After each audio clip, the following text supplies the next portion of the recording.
Welcome back to the channel, where we explore the fascinating intersections of culture, crime, and history. Today we're taking a deep dive into the shadowy world where high-stakes poker meets organized crime. From legendary players brushing elbows with mobsters to underground games run by dangerous figures, these stories reveal the darker side of the poker world. Before we get started, hit that subscribe button for awesome poker content here at Bankroll Buster. 1. Doyle Brunson and Tony the Ant Spilotro. Doyle Brunson, often called the godfather of poker, is one of the most respected figures in the game. But even legends aren't immune to danger when mobsters are involved. In the 1970s, Las Vegas was teeming with organized crime, and Tony the Ant Spilotro was one of the most feared mobsters in the city. Brunson's encounter with Spilotro is a chilling reminder of those times. Spilotro, known for his short temper and brutal methods, once issued a direct threat to Brunson's life after a disagreement during a high-stakes game. The story goes that Brunson, while nervous, remained composed, knowing that standing his ground was the only option. This event is emblematic of a time when poker wasn't just a game. It was a dangerous venture where every hand could have real-life consequences. 2. Molly Bloom's ordeal with the Italian Mafia. Molly Bloom, known as the Poker Princess, became famous for organizing exclusive high-stakes poker games for Hollywood celebrities, Wall Street titans, and sports stars. But behind the glitz and glamour of her operation lay a darker reality. In the early 2010s, Bloom's success caught the attention of the Italian Mafia.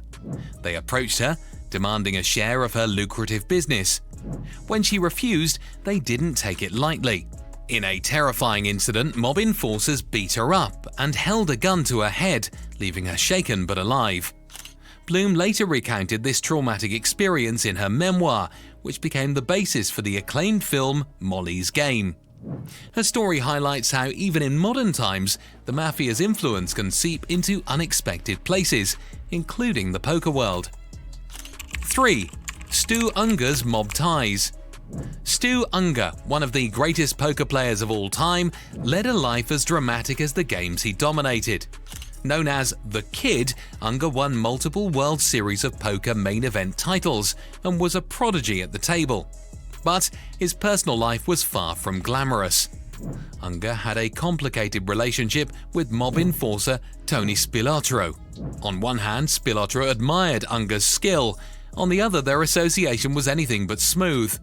Ungar's notorious gambling habits led to debt, and when he brought a gun to Spilotro's house, a severe breach of mob etiquette, it ended with Ungar being violently beaten. Ungar's brilliance at the table couldn't shield him from the dangerous company he kept, and his story serves as a tragic reminder of how the poker world can sometimes draw people into dark and dangerous circles. 4. Sid Wyman, poker player and casino owner with mob connections.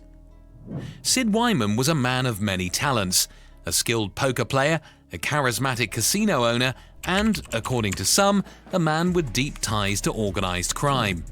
In the early days of Las Vegas, the casino business was closely intertwined with the mob, and Wyman thrived in his environment. Wyman co-owned several casinos, including the Sands and the Dunes, during an era when mobsters like Bugsy Siegel and Meyer Lansky held significant influence in the city. His friendly demeanor and love for poker made him a central figure in the gambling world, but his connections to organized crime added a layer of intrigue to his story. Though he wasn't directly involved in the darker side of the business, his friendships with mob figures reveal how deeply enmeshed the gambling industry was with organized crime in its formative years. Number 5. The Hendon Mob, a playful nod to a dark reputation. The Hendon Mob is a group of 4 professional poker players: Joe Beavers, Barney Boatman, Ross Boatman, and Ram Vaswani, who became famous on the European poker circuit. Their nickname, however, carries a cheeky nod to something more sinister. The term Hendon Mob refers to their North London origins, but is also a playful allusion to the perception of poker players as outlaws. While the group has no ties to organized crime, their branding taps into the mystique of the poker world's murky past.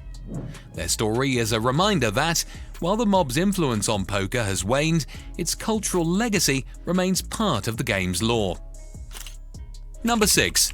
Russian Mafia's involvement in high-stakes poker.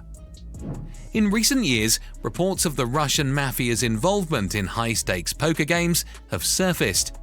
In one infamous case, a suspected gang member allegedly threatened a player in a style reminiscent of Teddy KGB, the Russian mobster character from the classic poker film Rounders. These stories highlight the ongoing risks in underground poker scenes, where the stakes go beyond money. The Russian Mafia's involvement in these games underscores how poker continues to attract both legitimate players and those looking to exploit its lucrative potential. The history of poker is as thrilling as the game itself, full of larger-than-life personalities and dangerous connections. While today's poker scene is safer and more regulated, the stories we've shared serve as a fascinating glimpse into a darker era. If you enjoyed this video, hit the like button, subscribe to our channel, and let us know in the comments which story surprised you the most. Until next time, keep your poker face on, and may the odds be in your favor.